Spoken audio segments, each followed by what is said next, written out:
오순절 성령 강림주일에 주시는 하나님 말씀은 약속하신 대로 성령님이 오셨습니다 입니다. 약속하신 대로. 구약에서 하나님이 약속하신 대로 성령님이 2000년 전에 마가의 다락방에 임재하셨습니다. 거기에 있는 120문도는 다 성령의 충만함을 받았습니다. 교회가 세워지게 되어집니다. 하나님의 능력으로 이 땅에서 복음을 위하여, 하나님의 영광을 위하여 아름답게 능력으로 살아가는 자가 되었습니다. 여러분, 이것으로 끝이 아닙니다. 오늘 말씀의 제목은 계속 이어지는데, 그리고 지금 이 시대에도 하나님께서 약속하신 대로, 성경에 있는 그 약속대로 성령님께서 오실 것입니다. 여러분, 더 강하게 임하여 주실 줄로 믿습니다. 성령을 부어 주십니다. 오늘 이 말씀이에요. 예수 믿는 여러분 모두는 성령님의 충만함을 받게 될 것이고, 여러분, 교회가 충만해지고 부흥하게 될 것이며 전 세계적인 부흥이 일어나게 될 것이고, 여러분들은 하나님의 그 위대한 계획에 의해서 위대하게 쓰임받는 위대한 인생이 될 줄로 믿습니다. 오늘 핵심은 그 성령을 받아야 한다는 거예요. 한번 따라 합시다. 저에게도 성령을 부어주시옵소서. 자, 우리 옆 사람하고 한번 믿음으로 인사합시다. 성령 충만 받읍시다. 여러분, 성령님이 어마어마하게 능력으로 임하시고 찾아오셔도 내가 그 성령을 받지 못한다면, 성령님은 막연한 분이 아니에요. 성령님은 오늘 이곳에 찾아오시고 우리 예배를 받으시고 여러분과 함께 하시는 분입니다. 너무너무 위대하신 분. 여러분, 성령님 알아가면 알아갈수록 우리의 마음이요, 가슴이 막 벅찹니다. 너무 좋으신 분, 내 삶의 소망, 내가 존재하는 이유. 여러분들, 성령님의 내주하신가 임하심 아시죠? 우리 이제 연재로 성도들은 다 아시는 줄 아는데, 왜 성령님이 내 안에 계신데 또 뭐 성령을 구하고 이렇게 합니까? 여러분, 이제 이런 말은 무식한 말이에요. 이런 말은 해서는 안 돼요. 성령님의 내주하심은 여러분들이 예수님을 구주로 믿는 순간에 성령님이 여러분 안에 내주하십니다. 내주하시면서 여러분들 인격을 예수님 닮도록 만들어 가시는 거예요. 여기에는 여러분들이 여러분 자신을 내어드려야 합니다. 계속적으로 여러분 자신을 성령님에게 맡기고 내어드리면 성령님께서 여러분들을 사랑과 희락과 화평과 오래 참음과 성령의 열매에 맺게 하시고 예수님 닮는 아름다운 인격이 될 줄로 믿습니다. 그리고 성령님의 임하심은 또 다른 거예요. 성령님이 능력으로 임하십니다. 두나미스, 능력.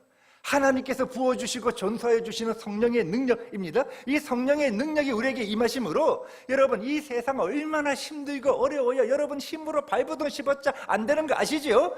힘없이 살아가는 것이 아니라, 맥없이 살아가는 것이 아니라 성령의 능력을 받아서 하나님의 자녀답게 세상을 향하여 유대의 사자로 포효하면서 하나님 나라를 누리며 살아가는 성도들 되시기를 바랍니다. 이게 임하심과 내주하심의 차이예요. 성령님 얼마나 좋으신 분인지 몰라요. 찬양하지 아니할 수가 없습니다. 이름만 불러도 그냥 좋고, 나의 심장을 만드시고 나의 심장을 뛰게 하시고 내 안에 열정을 만드시고 하나님을 위하여 나의 모든 것을 드리며 살아가도록 우리를 안아주시고 우리를 인도하시는 너무너무 좋으신 분. 태백에 가면 예수원이 있지요. 우리나라에서 영성이 가장 좋은 곳이라고 하는데, 이 예수원을 세우신 대천덕 신부님이, 여러분, 개신교예요. 성공회는 목사라고 부르지 아니하고 신부님 이렇게 부릅니다. 대천덕 신부님이 돌아가시기 얼마 직전에 인도에서 천민들, 인도 카스트 제도가 있죠. 이 천민들이 예수 집회에 연다는 사실을 알고요, 소식이 왔습니다. 본인이 주 강사로 가겠다는 거예요. 돌아가시기 얼마 전에 모두가 만류를 합니다. 세브란스 병원에서 이거는 불가능하다. 비행기 탄다는 것은 이거 불가능하고 가실 수 없다. 신부님 지금 힘도 없고 말도 잘 나오지 않고 잘 걷지도 못한데 어떻게 가겠다는 겁니까? 본인이 가시겠다는 거예요. 나는 무슨 일이 있어도 가겠다는 거예요.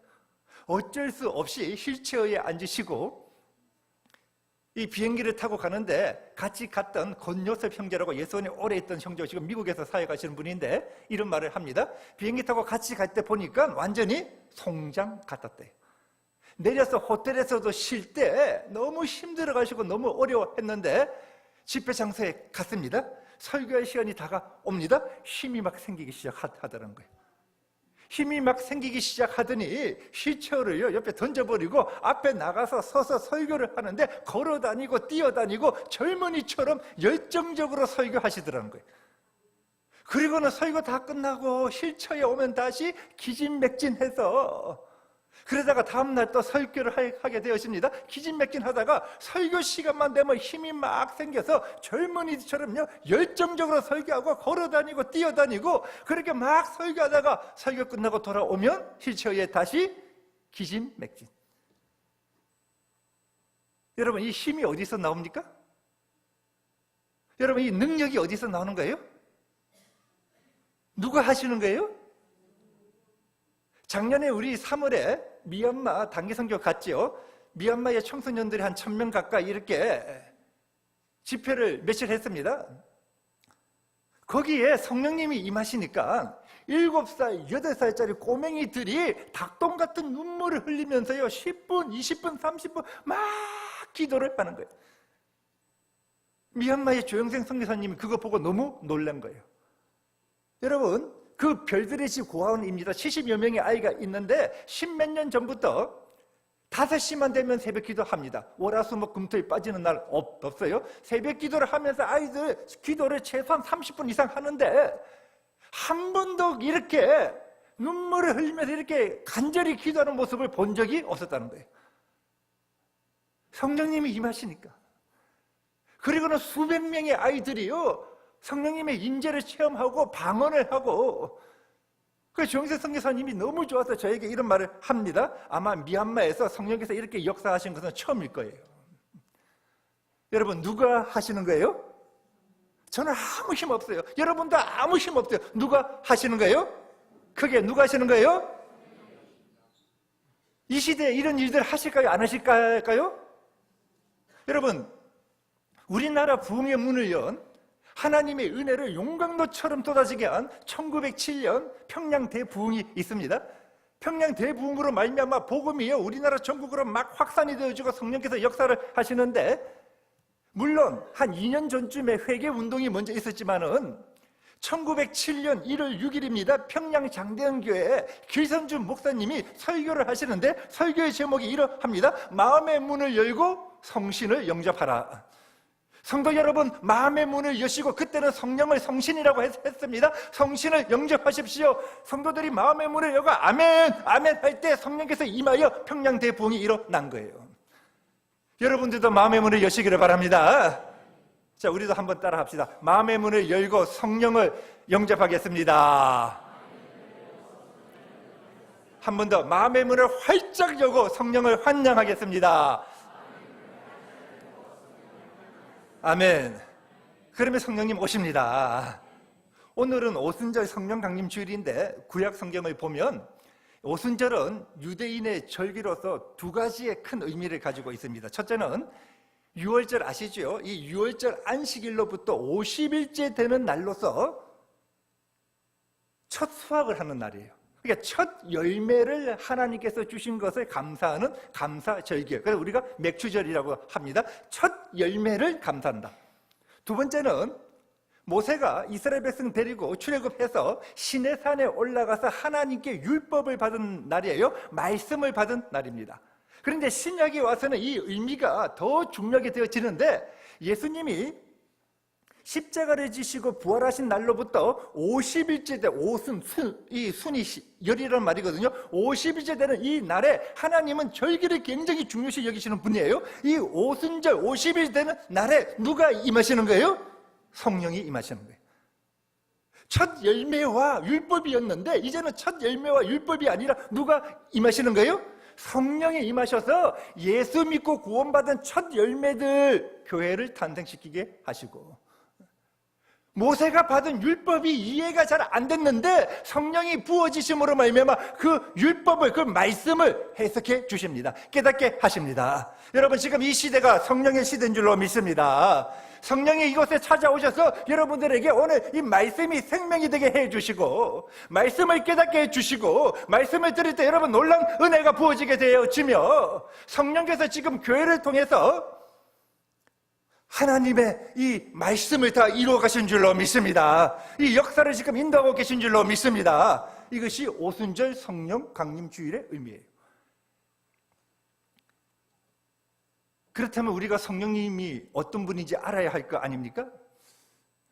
여러분, 성령님에 대해서 오늘 시간을 꽤 간단하게만 몇 가지 말씀을 드리면 따라합시다. 성령님은 완전한 하나님이십니다.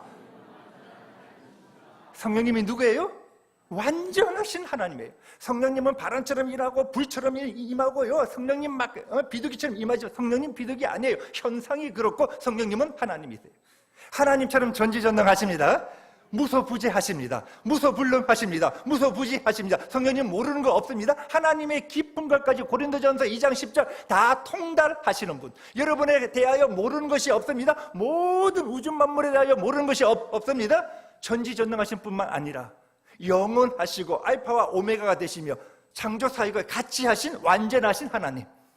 두 번째, 이 성령님은 인격이십니다. 성령님 의지 있습니다. 지정의 다 가지고 있습니다. 성령님 의지로 여러분을 선택하시고, 성령님 의지를 가지고 여러분을 도와주시고, 여러분 인격이라는 말은 말씀한다는 말이에요. 그래서 하나님은 말씀이에요. 성경을 보세요. 성령이 교회에게 말씀하십니다. 성령이 교회에게 말씀하십니다.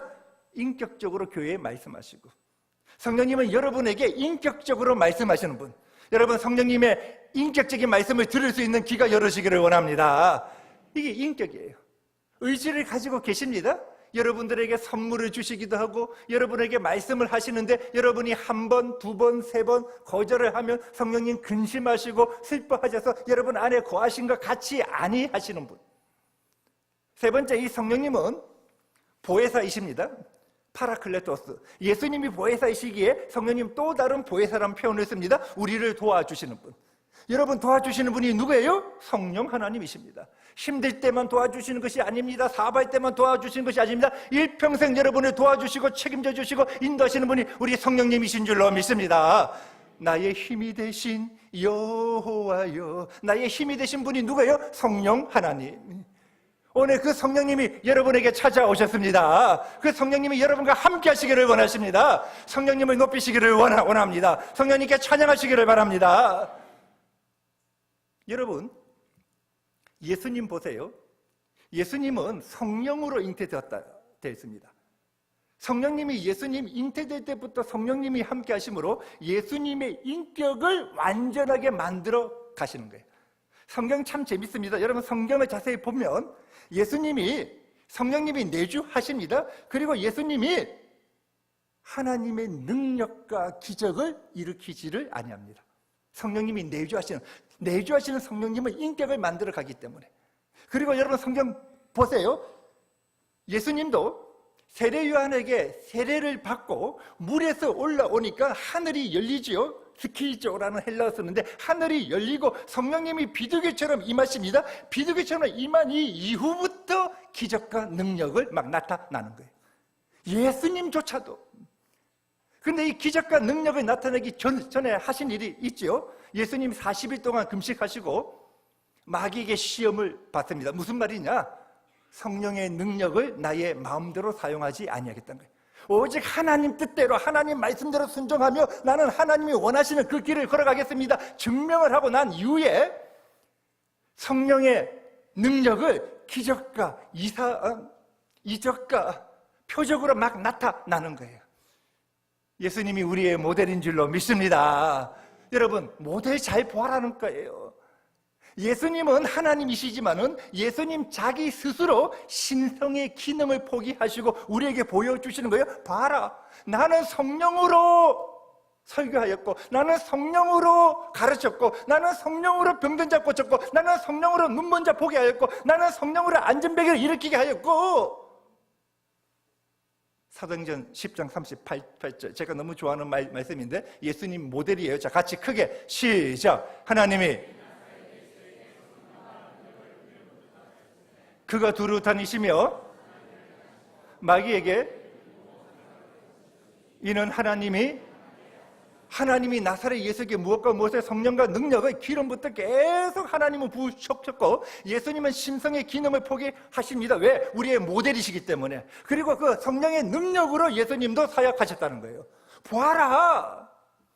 그리고 예수님 요한복음 14장 12절에 이렇게 말씀하십니다. 내가 행한 것 너희도 할 수 있고 이보다 더한 것도 너희들 할 수 있다. 우리가 어떻게 할 수 있습니까? 우리가 어떻게 예수님처럼 그렇게 할 수 있습니까? 예수님의 답은 무엇입니까? 성령님. 내가 너에게 성령을 부어주겠다는 거예요. 예수님은 여러분들을 고아처럼 내버려 두지 아니합니다. 요한복음 14장 16절에 대해서 보혜사 성령이 여러분에게 임재하시고 그분이 여러분과 내주하시며 영원토록 함께 하신다고 말씀하고 계십니다. 26절에서 이렇게 말씀하십니다. 보혜사 성령이 여러분을 가르치시고 하나님이 말씀하신 것들을 생각나게 하고 하나님의 뜻대로 살아갈 수 있다고 말씀하고 계십니다. 요한복음 16장 13절만 한번 같이 읽어봅시다. 자, 시작. 그러나 그가 스스로 오직 들은 것을 말하며 아멘.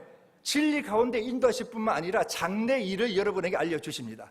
내가 훗날 어떻게 살까? 여러분, 내가 어떤 젊은이는 이런 말을 합니다. 내가 앞으로 무엇을 먹고 살까? 여러분, 그런 거 걱정하지 않기를 원합니다. 성령 충만 받으시기를 바랍니다. 장래 일을 알려주십니다. 성령님이 이렇게 하시는 분이에요. 그래서 예수님은 부활하시고 승천하시기 직전에 누가복음 24장 49절을 보면 내가 너에게 성령 보내줄 테니까 이 예루살렘을 떠나지 말고 성령을 구하여라, 기도하라 말씀했습니다. 그리고 120문도가 마가의 다락방에서 성령을 구하고 기도할 때 여러분 다 아시지요? 사도행전 2장 1절에서 4절 말씀 보면 성령이 바람처럼 불의 혀처럼 성령님이 임하시고 다 성령의 충만을 받는데 예수님의 약속하신 그대로, 하나님이 약속하신 그대로, 여러분 이 성령님이 임하신 사건을 사도 베드로가 사도행전 2장 우리 오늘 본문에서 이것이 그냥 단순하게 생긴 것이 아니라 하나님이 요엘 선지자를 통하여 미리 말씀하신 사건이라고 이야기를 하는데 하나님이 어떻게 말씀하셨는가? 오늘 성경을 좀 찾아봅니다. 요엘서 성경 피세요. 있는 분들 펴시기를 바랍니다. 그리고 오늘 몇 번이라도 여러분 읽어야 합니다. 자, 28절 말씀 다시 28절 시작. 그 후에 너희 자녀들을 너희 늙은이는 여러분 잘 보세요. 그 후에라는 말은 이스라엘이 회복되는 후에, 그 후에를 베드로는 사도행전에 대해서 말세라고 말해요. 말세에 내가 내 영이 누구예요? 성령님을 만민에게, 베드로는 모든 육체에게, 만민이라는 말은 모든 사람을 말한 것이 아니라 하나님과 언약 맺은 백성, 지금으로 말하면 예수님을 나의 구주로 믿고 따르는 자들에게 성령님을 부어준다고 되어 있어요. 여러분, 임하신다 정도가 아니라 뭐라고 말합니까? 부어준다고 말하고 있습니다. 29절에서는 어떻게 이야기를 하는가? 자, 29절 시작. 그때 남종과 여종에게 또 부어준다는데 잘 보세요. 내가 또 내 영을, 성령을 남종과 여종, 여러분 종들은요 그 당시에 사람 취급받기가 힘들었습니다. 이런 비천한 자이어도 하나님을 믿는 자에게 성령을 어떻게 하신다? 부어준다. 따라 합시다. 성령님을 부어주십니다. 여러분 지금 구약 성경에서 하는 말이에요. 이 부어준다는 말을 히브리어로 샤파크라는 단어를 사용하는데 폭포수가 막 내리는 것처럼요, 폭우가 막 내리는, 우리가 붓는다는 표현을 쓰지 아니합니까? 이제 6월 7월 여름이 되어지면 비가 올 때 장맛비가 막 쏟아지는 것처럼 이렇게 부어지는 것을 부어진다는 거예요. 1분만 그 비를 맞으면 다 적지 아니합니까? 구약 성경이에요. 지금 구약 성경에서 하나님이 나를 믿는 자들에게 성령을 내가 이렇게 예외 없다, 비천한 노예들까지 내가 이 성령을 이렇게 부어준다. 믿는 분만 아멘. 저는 믿습니다. 그러면 언제 부어주신다는 말씀이에요? 30절, 31절 말씀 한번 보자. 시작. 내가 여호와의 해가 어두워지고, 자 보세요. 여호와의 크고 두려운 날, 무슨 날 말합니까? 심판의 날을 말한 거예요. 여호와의 크고 두려운 날, 유대인들은 마지막 때에 메시아가 와서 심판한다는 그런 생각을 가지고 있습니다. 이것을 신약적으로 말씀하시면 예수님 재림하실 때, 또는 예수님 재림하시기 직전에, 여러분 30절에서 하나님이 하늘의 이적과 기사를, 땅의 이적과 기사를 행하십니다. 하늘의 이적과 기사, 해와 달과 별들로 이적과 기사를 행하시는 이유는 사람은 흉내내지 못합니다. 창세기 1장에도 그렇게 되어 있습니다. 하늘에 있는 강명체를 통해서 하나님이 이적과 기사로서 신호를 주시겠다고 말씀되어 있어요. 하나님이 이거 하시겠다는 거예요. 여러분, 소돔과 고모라성 한번 생각해 보세요. 모세가 이스라엘 백성 출애굽하는데 그때 애굽은 하나님이 심판합니다. 심판할 때 무엇으로 합니까? 불이에요, 불. 유황불이 쏟아졌습니다. 애굽 심판하는데 일곱 번째 심판이 무엇입니까? 불이에요, 불. 우박이 여호와의 불과 함께 내렸다 되어 있습니다. 나일 강이 피로 변합니다. 계시록에 보면요, 주님 심판하실 때 바닷물이 피로 변한다고 되어 있습니다. 소돔과 고모라에 연기 기둥이 솟아올랐습니다. 하나님 계속해서 말씀하십니다. 해가 어두워진다, 달이 피처럼 변한다. 이사야 선지자도 이 말씀을 예언했습니다. 예레미야 선지자도 말씀하셨습니다. 예수님도 이 땅에 오셔서 마태복음에서 말씀하셨습니다. 사도 바울 베드로도 베드로 전서에서 말하고 있습니다. 계시록에서도 6장 12절에서 말씀하고 있습니다. 태양이 어두워지는데 검은 상복 입은 것처럼 어두워질 것이고, 달은 피와 같이 될 것이다. 여러분, 저는 이 말씀이 그대로 될 줄로 믿습니다. 무슨 말이냐 하면, 여호와의 크고 두려운 날, 이중적 성격을 가지고 있다는 거예요. 이 날은 우리에게는 성령이 부어지는 날, 성령이 여러분에게 어마어마하게 부어질 줄로 믿습니다. 폭우처럼 부어질 줄로 믿습니다. 그러나 세상 사람들에게는 심판의 날입니다. 멸망의 날입니다. 두려워 떠는 날입니다. 여러분, 세상이 잠깐만 힘들다고 말씀하지 마십시오. 세상은 악하게 되어 있습니다. 이럴 때일수록 성령을 우리에게 부어주실 줄로 믿습니다. 여러분, 승리하게 하실 줄로 믿습니다. 성령 부어주신다는 말이에요. 그러나 세상 사람들은 악하게 살아가다가 멸망의 길로요, 심판의 길로 간다는 거예요. 여러분, 방금 요엘 말씀을 사도행전에서도 봅시다. 많은 분들이 말씀하는데 말씀 부산말로 단디 한번 봅시다. 자, 17절 한번 보는데 16절에서 요엘 선지자가 하신 말씀이라고 말을 하면서 17절 같이 시작. 하나님이 말세에 너희의 자녀들은 너희의 아멘, 말세라고 되어 있죠. 원어 그대로 풀어드리면 마지막 날들, 단수가 아니에요. 마지막 날들이 계속 긴데 그때에 하나님이 부어주시겠다. 내 영을, 성령을 저기에서도 부어준다고 되어 있습니다. 18절도 다시 한번 볼까요? 18절? 자, 18절도 시작. 그때에 내가 내 영을 내 남종과 부어주리니 그들이 예언한대요. 뭐라고 돼? 부어준다고 되어 있어요. 남종과 여종이에요. 여러분, 사도행전은요, 로마 시대에 쓰인 말씀입니다. 로마 시대에는요, 노예는 비천한 자, 이 노예에게 성령을 부어준다 하니까요, 이분들 쇼크를 받았을 거예요. 무슨 말입니까? 노예처럼 비천한 자도 예수를 믿는 모든 자에게 성령 부어주셔서 예언하게 될 줄로 믿습니다. 19절과 20절 똑같은 말씀을 하시는 거예요. 언제 부어준다? 여호와의 크고 두려운 날. 우리에게는 성령이 부어지는 승리의 날이요, 영광의 날이요, 하나님의 능력으로 살아가는 날들이 될 것이며, 악한 자들에게는요, 하나님의 심판과 불과 여러분 피와 하나님의 능력으로 저들은 멸망의 날이 되어진다는 거예요. 원로 목사님 가끔 쓰시는 단어, 아마 종종 자주 쓰시는 말 가운데 말세지말이란 말이 있어요. 지금이 말세 중에서도 끝이라는 거예요. 여러분 알아야 합니다. 성경에서 말세라는 말은 예수님이 이 땅에 오시고 십자가 지시고 부활하신 승천 이후부터 말세예요. 그러면 지금은 말세의 끝입니다. 말세에서 예수님 말씀하신 것 대부분이 지금 거의 다 이루어지고 있습니다. 사도행전 2장에 오순절 성령 강림은요, 말세의 시작에 이루어진 거예요. 그러면 지금 이 말세의 마지막 때 얼마나 큰 성령님이 임하시겠는가? 어느 신학자 이렇게 말을 합니다. 사도행전 2장에 나오는 오순절 성령 강림은 성령 임하심의 맛보기였다. 말세의 시작이었다. 지금 말세의 지말인 지금은 더 강력한, 인류가 지금까지 경험하지 못한 성령님의 강한 임재하심이 있을 것이다. 2000년 전에 오순절은 예루살렘 중심이었습니다. 이례적 사건이었다면 다시 일어날 성령님의 임재하심은 전 세계적으로 일어나게 될 것이고, 교회가 충만하게 될 것이고, 교회가 연합하게 될 것이고, 이스라엘 교회가 하나가 될 것이고, 하나님의 능력과 하나님의 뜻을 이루는 그런 일들이 일어나게 될 것이다. 여러분 겁먹지 말라는 거예요.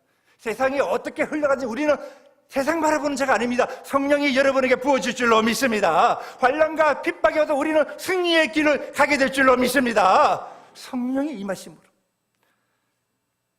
요엘 선지자와 사도행전에서 베드로가 공통적으로 이야기를 계속하고 있지요. 사도행전 17절, 자 다시 한번 읽어보는데, 너희의 자녀들은부터 한번 읽어보자. 시작. 너희의 자녀들은, 너희의 늙은이들은, 자 믿는 분만 아멘. 모든 육체에게 성령이 내려서 자녀들은 무엇합니까? 예언. 히브리어로 나비예요. 본다는 거예요. 그러니까 예언이란 말은요, 동쪽으로 3km 걸어가면 어떤 의인을 만나서 그 사람 따라가면 무슨 일이 생기면, 여러분 이것을 말한 것이 아니에요. 예언인 본다는 것은요, 장래 일을 말할 수도 있지만 핵심이 뭐냐 그러면 하나님이 보여주는 것을 보고 그 사람에게 전하는 것이 예언이에요. 나비, 본다는 말이에요. 지금 김 지사님이 마음이 너무 아파. 하나님이 보여주신, 그래서 너가 위로하기를 원한다. 하나님이 당신을 위로하기를 원하십니다. 지금 병으로 고생하지만은, 그렇지만 하나님이 당신의 손을 붙잡고 있습니다. 이거 전하는 것이 예언이에요. 젊은이들은요, 이상을 본다는 거예요. 환상을 본다는 거예요. 뚜렷한 의식 가운데서 하나님이 보여주시는 계시, 하나님이 주시는 비전을 가지고 세상을 향하여 포효하는 젊은이로 살아간다는 거예요. 취직이 안 돼서 기죽은 인생으로 살아가는 것이 아니라 세상을 향하여 유다의 사자로 포효하는 인생이 될 것이다. 따라 합시다. 자녀들이 예언하는 것은 당연한 것입니다. 성경은 이렇게 말하고 있어요. 한 번 더, 자녀들이 예언하는 것은 당연한 것입니다. 그러면 부모가 자녀들 예언한 것을 막아야 합니까? 더 하게끔 허용해야 합니까? 허용해야지요. 성령이 하시도록. 따라 합시다. 젊은이들이 환상을 보는 것은 당연한 것입니다. 자, 믿는 자가 아멘. 하나님 오늘 이걸 말씀하시는 거예요. 늙은이는 무엇을 합니까? 꿈을 꾼다는 거예요. 여러분, 집에서 꾸는 이상한 꿈 말고, 이 꿈은 뭐냐 그러면 여러분이 잠자는 중에 또는 비몽사몽 가운데 하나님이 보여주시는 것을 늙으신 분들에게는 꿈을 통해 보여주시겠다는 거예요. 여러분 성령 충만하여 하나님이 여러분 가정을 위하여, 자녀를 위하여 기도합니다. 사업을 위하여 기도합니다. 어디로 갈지 모르지요. 하나님이 보여주시는 걸 보고 갈 수 있기를 바랍니다. 이 꿈을 꾸게 해주시겠다는 거예요. 이것도 따라 합시다. 늙은이가 꿈을 꾸는 것은 당연합니다. 하나님 말씀 좀 알라는 거예요. 그런데 여러분 3분 시간 좀 있으니까 말씀드릴게요. 왜 이런 것을 못하게 자꾸만 막았냐 하면요, 예수님 재림하고 상관이 있기 때문에. 예수님 재림 전에 이런 일들이 일어나야 되는데 이런 일이 일어나면 사탄은 끝이니까요, 어떻게 해서라도 사탄은 자기 사람들을 통해 가지고 성령 역사하도록 하면 안 되는 거예요. 여러분, 우리 교회는 성령께서 마음껏 역사하시는 교회가 되기를 선포합니다. 18절 마지막으로 한 번 더 봅시다. 18절. 자, 시작. 그때에 내가 내 영을 부어주리니 그들이 예언한다는 거예요. 여러분, 종들 가장 비천한 자들까지 전부 다 예언하게 된다는 거예요. 자, 한 번 더 크게 따라 합시다. 우리 모두가 예언하는 것은 당연한 것입니다. 구약 성경도 신약 성경도 이렇게 말씀하고 있습니다. 말씀을 맺겠습니다. 약속하신 대로 성령님이 부어질 것입니다. 저는 이것을 믿습니다. 여러분, 지금 마지막 때의 현상들이 얼마나 많이 일어나고 있습니까? 성령께서 더 부어지실 것입니다. 그러면 우리는 어떻게 해야 할까요? 다 성령 충만 받아야 될 줄로 믿습니다. 성령 충만 받기 위해서는 어떻게 해야 하는가? 다음 주에 말씀을 드리고 오늘은 한 가지만 말씀합시다. 하나님이, 예수님이 누가복음을 통해서 성령 충만 이렇게 받으라고 말씀하신 것 한 가지, 누가복음 11장 9절 10절 말씀자 시작. 내가 또 너희에게 구하라, 찾으라, 문을 두드리라. 구하는, 찾는 이는, 두드리는, 아멘. 한마디로 기도하라는 말이에요. 믿음으로 기도하라는 말이에요. 하나님이 어떤 하나님이냐 하면 11절 12절이면 이런 하나님이기 때문에. 자, 시작. 너희 중에 생선 대신에 알을 달라 하는데 악한 자라도 이렇게 하지 아니하지요. 뱀을 주지 않은데 하물며 13절 마지막으로. 자, 시작. 너희가 하물며 너희 하늘 아버지께서 구하는 자에게, 아멘, 구하는 자에게 누구를? 성령을 주실 줄로 믿습니다. 마태복음에서는 구하는 자에게 좋은 것을 주신다. 성령님이 오시면 여러분에게 좋은 것을 주실 줄로 믿습니다. 전부 다 우리 성도들 성령 충만 받고 좋은 것을 누리며 하늘나라를 누리가며 살아가는 성도가 되는 것, 오늘 오순절에 주시는 하나님의 말씀입니다.